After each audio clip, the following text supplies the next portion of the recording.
Et algatuseks võib-olla ma siis püüan ise küsimuse esitada, et kui ma nüüd Pille Taba loengut meenutan, siis tal olid sellised kastid, mis oli tänapäevane reaalsus, mis meil täna olemas on, ja siis on olemas helesinised unistused ja helesiniste unistuste juures oli siis neuroprotektsioon. Ja mulle tundus, et see professor Saarma loeng võikski olla see helesinine unistus, mis jõuab meieni kas siis 5, 7, 9 aasta pärast, aga ükskord ta jõuab niikuinii. Et kas tänasel päeval oleks loota, et ikkagi nagu selleks, et õiget ja head teadust teha, et tuleks need haiged võimalikult varakult ära tunda ja alustada siis nendega ka kliinilist jälgimist, ravi ja võimalusel siis ka teadusuuringutes osaleda. Et võib-olla alguseks professor Saarma vastab. Ja aitäh küsimuse eest. Nii kui professor Taba juba omas ettekandes väga põhjalikult kirjeldas, tegelikult üheks väga suureks probleemiks on varajase diagnoosi puudumine. Meil ei ole niisuguseid biomarkereid, mis võimaldaks enne, kui inimesel tekivad motoorsed sümptoomid, diagnoosida seda haigust. Ja ma arvan, et see on üks asi, mille ümber maailma teadlased praegu väga intensiivselt töötavad. Ja meiegi koostöös Pille Tabaga oleme uurinud Tartu haigete proovidel, aga ka Oxfordi proovidel, Oxfordi ülikooli biopanga proovidel ja me oleme saanud esimesi tulemusi, mis näitavad tegelikult, et praktiliselt juba siis, kui tekivad esimesed haigustunnused, inimese ajus dopamiini neuronites selle meie faktori tase on päris radikaalselt langenud. Kas see on langenud ka liikvaris? Seda me praegu uurime. Ja me näitasime koostöös professor Pille Tabaga, et ühe faktori, selle sugulasfaktori Manfredi tase muutub ka patsientide veres. Et see oleks minu vastus. Aitäh. Ja võib-olla siis Pillelt väikene lisa. Aitäh, tahaksin siinkohal veel rõhutada, kui tähtsad on uuringud ja kui tähtis on nendes osalemine ja ühtlasi siin öelda aitäh kõigile, kes on neis kaasa teinud.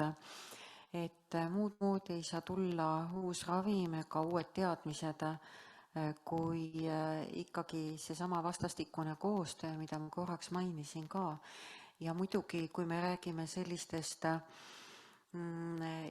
ütleme selliste vere ja liikpori niisugustest uuringutest, kus me peame mingisuguseid analüüse võtma, siis me peame neid uurima palju. Ja sellepärast on sageli ka niinimetatud konsortsiumid, kus osalevad mitme riigi teadlased ja vastavalt mitme riigi patsiendid või siis ka laborisuuringud, et nii me saame neid tulemusi kokku pannes kindlasti kiiremini ja parema tulemuse. Aitäh!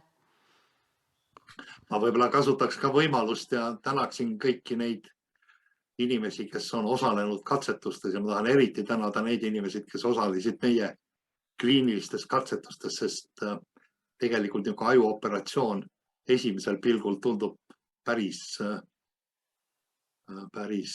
jubedana, aga leidus inimesi ja tegelikult oli suur järjekord inimestest, kes oleks tahtnud osaleda, et kõiki me ei suutnudki võtta, keda me oleks tahtnud.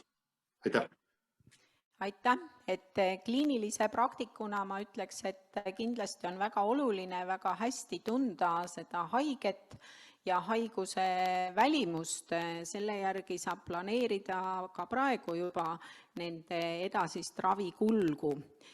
Viimane 10 aastat on kindlasti praktikutele toonud arusaamise, et haigus ei ole ainult peaajus, vaid ka tegelikult teistes organsüsteemides ja see kindlasti on nagu väljakutse, kuidas neid dopamiine püüda sealt väljastpoolt nagu üles leida.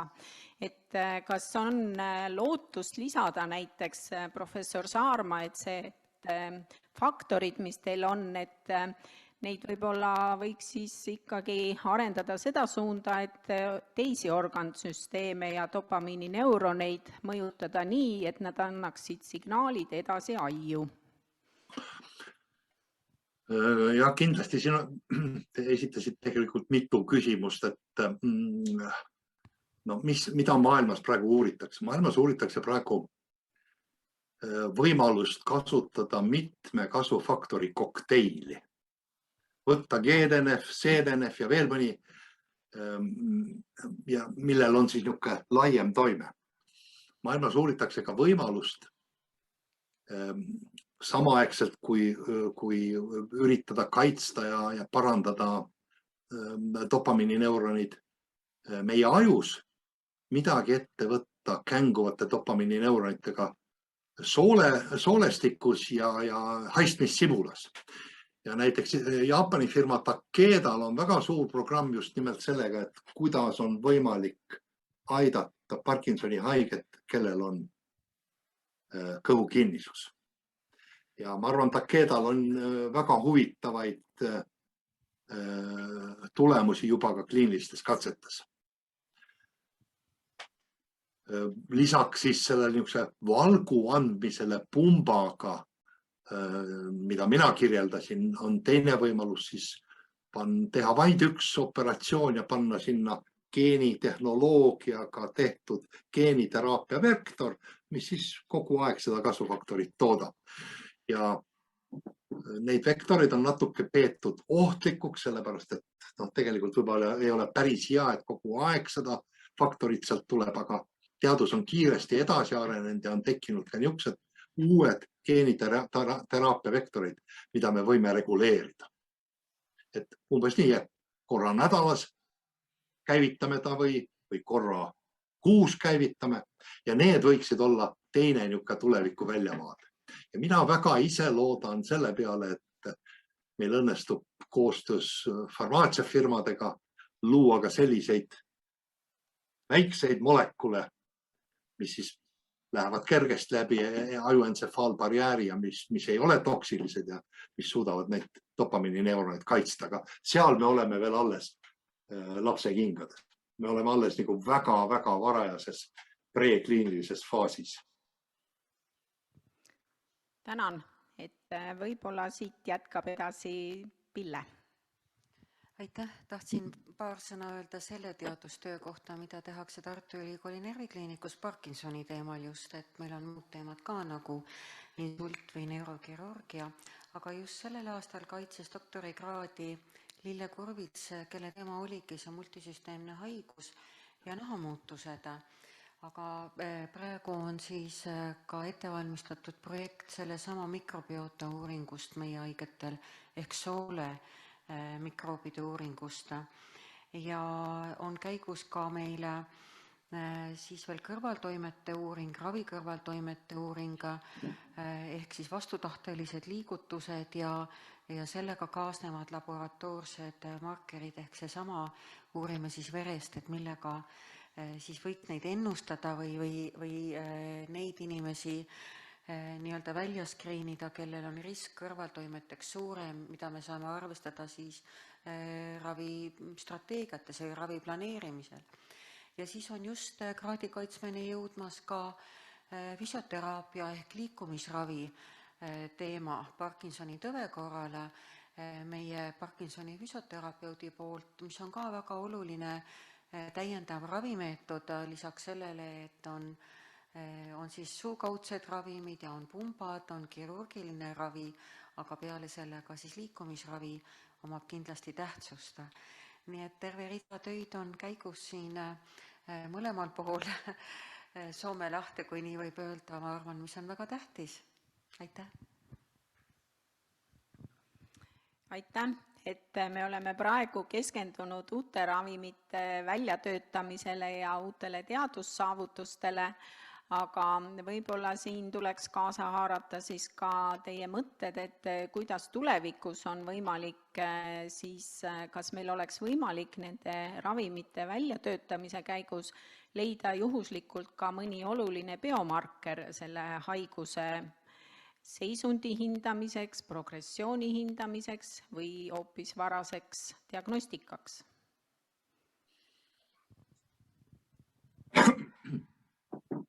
Ma võib-olla võiksin alustada siit niisuguse tõdemusega, et teaduslik uurimistöö on alati täis üllatusi.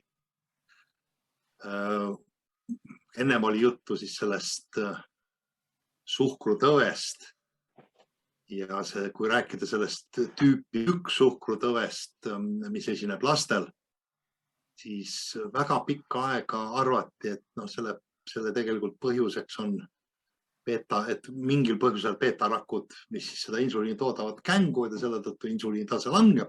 Ja siis, kui 25 aastat tagasi täiesti ootamatult avastati, et see on tegelikult immunoloogiline haigus, kus meie enda keha antikehad ja rakud hakkavad beetarakke hävitama, siis maailmal oli nagu suu üllatusest lahti. No, tõenäoliselt mõned teist teavad ka, et paar aastat tagasi Ameerikas Columbia ülikooli teadlased David Sulzeriga eesotsas näitasid tegelikult, et ka Parkinsoni tõve puhul on väga tugev immunoloogiline komponent. Ja võib-olla isegi nii, et ka siin osalt dopamiinineuronite häving on seotud nii-öelda enesehävinguga, et meie enda kaitserakud, antud juhul siis ajus paiknevad kaitserakud hakkavad neid hävitama ja tegelikult neid immunoloogilisi markereid ei ole Parkinsoni tõve puhul, kuna see ei olnud kuigi aktuaalne, väga palju vaadatud. Ma ise loodan, et võib juhtuda ka üllatusi, et ühtäkki me leiame mingisuguse väga üllatava markeri. Aga muidu see tee on olnud raske. Alzheimeri tõve puhul on otsitud markereid väga intensiivselt. Parkinsoni tõve puhul on otsitud intensiivselt. Ameerikas paiknev suur Michael J. Foxi Parkinsoni fond on toetanud biomarkerite uurimist üle 10 aasta, aga midagi väga head kätte veel ei ole jäänud. Miks see nii on? Osalt selle tõttu, mis ma algul rääkisin, et meil on tegemist äärmiselt keerulise süsteemiga. Aitäh! Kas Pille tahaks midagi lisada biomarkerite ja nahabiopsia osas näiteks? Järsku me leiaksime sealt mõne huvitava muutuse, mis asja aitaks seletada. Ja, me oleme teel. Ma võib-olla kasutaks võimaluse, esitaks küsimuse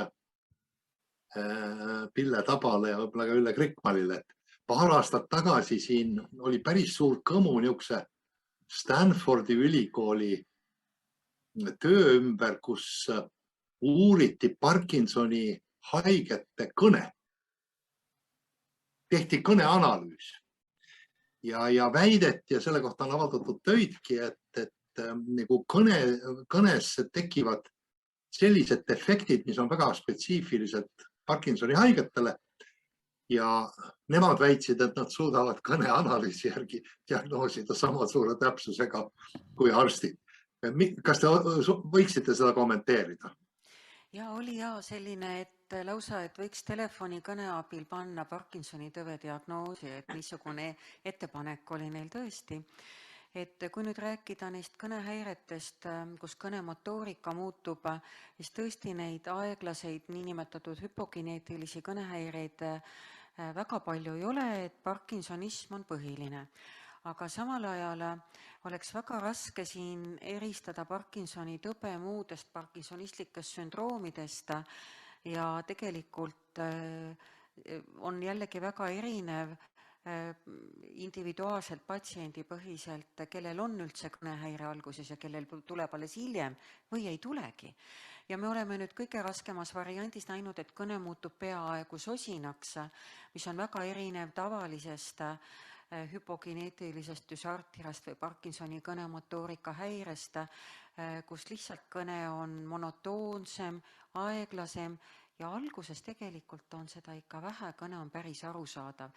Et ma siiski jäin skeptikuks selles mõttes, ma arvan siiani, et neuroloogilist haiget tuleb diagnoosi panemiseks näha, vaadata ja katsuda.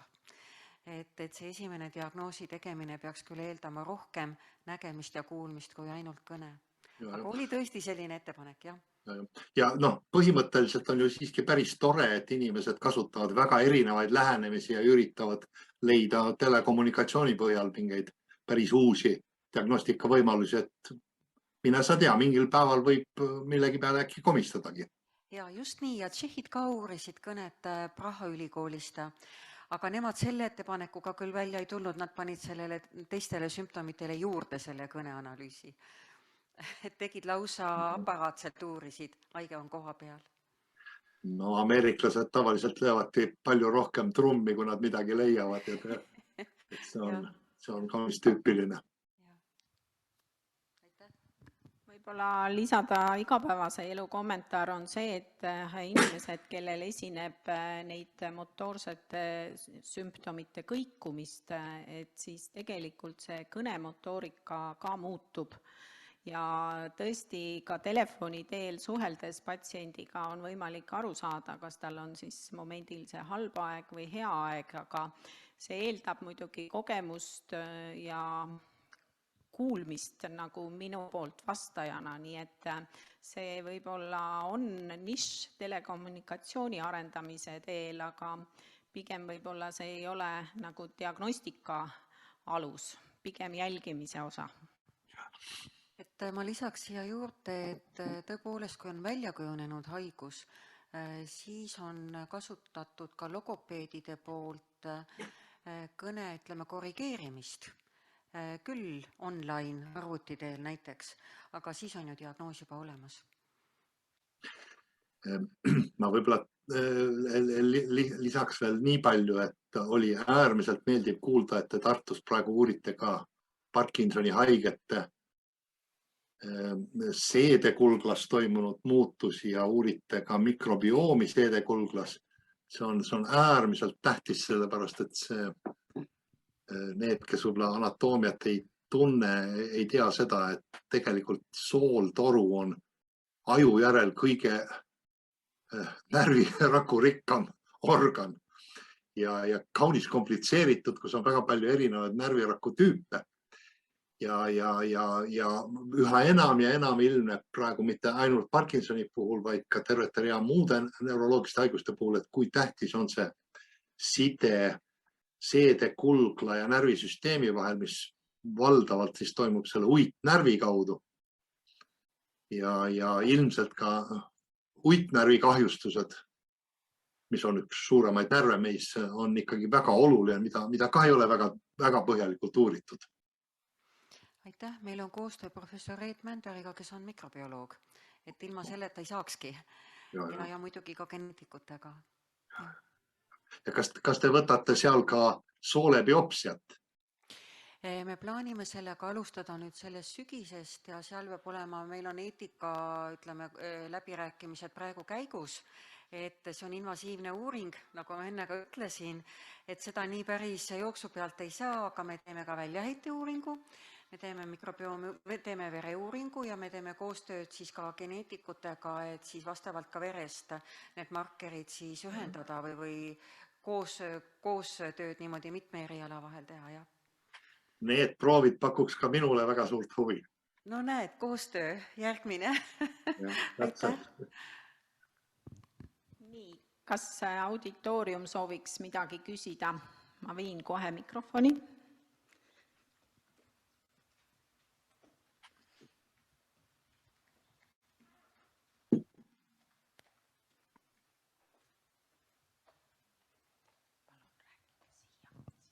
Aitäh. Mul on üks küsimus ja üks kommentaar, et kui te ETV saates Püramiidi tipus 2007 ütlesid, et ravimid jõuavad apteegi aasta-pooleteist pärast, siis nüüd enam nii optimistid ei ole. No tõenäoliselt vanusega optimism kahaneb ja elurealiteedid nagu näitavad, mäletate aastal 1970 Richard Nixon, Ameerika president, ütles, et 5 aasta pärast peale seda, kui Ameerika Ühendriigid olid pannud püsti suure vähiprogrammi, et 5 aasta pärast me suudame vähki ravida. No sellest on nüüd 50 aastat ja see probleem on endiselt lahendamata. Ja olin liiga optimistlik. Ja teine kommentaar selle kõne kohta, et kui mul neuroloog saatis logopeedi juurde, siis ma logopeedi juurde numbrit ei saanudki. Et seal lihtsalt ei jätku neid spetsialiste. Aga nüüd ma olen proovinud sellega, et kui ma räägin telefonis või arvutis kõnetekstiks, et osa programmid saavad päris hästi aru, osa ei saa, näiteks Google'i ei saa aru. Aga kui on telefonis, on kas siis Wordi, Office'i programm või ka Microsoft Translation päris hästi võtab selle, saab aru sellest. Ja kui ütleme, et kui arvuti saab aru, telefon saab aru, siis järelikult saab kuigi palju aru ka see kõne, kuulaja. Et tegelikult neid programme tuleks vaadata, et mida saaks Eestis kasutada ja inimene saaks niimoodi praktiseerida. Aitäh, see oli hea ettepanek. Kas on veel küsimusi, kommentaare? Et võib-olla sellele viimasele kõneosale juurde lisades seda, et me oleme püüdnud logopeede koolitada, logopeedide hulk on olemas, aga nende kättesaadavus ei ole piisav. Aga selle aasta kevadest on meie internetileheküljele Parkinson.ee pandud üles videod, kus on logopeedid siis seda hääleharjutusi juhendavad ja teiseks siis ka neelamishäiretest räägivad, et tegelikult see Parkinsoni tõve ravi ei ole kindlasti mitte ainult tableti võtmine 3 korda või 5 korda päevas, vaid see on igapäevane tegelemine endaga. Hääl, kõne, liikumine, see on väga suur ja tähtis osa selle haiguse käsitluses.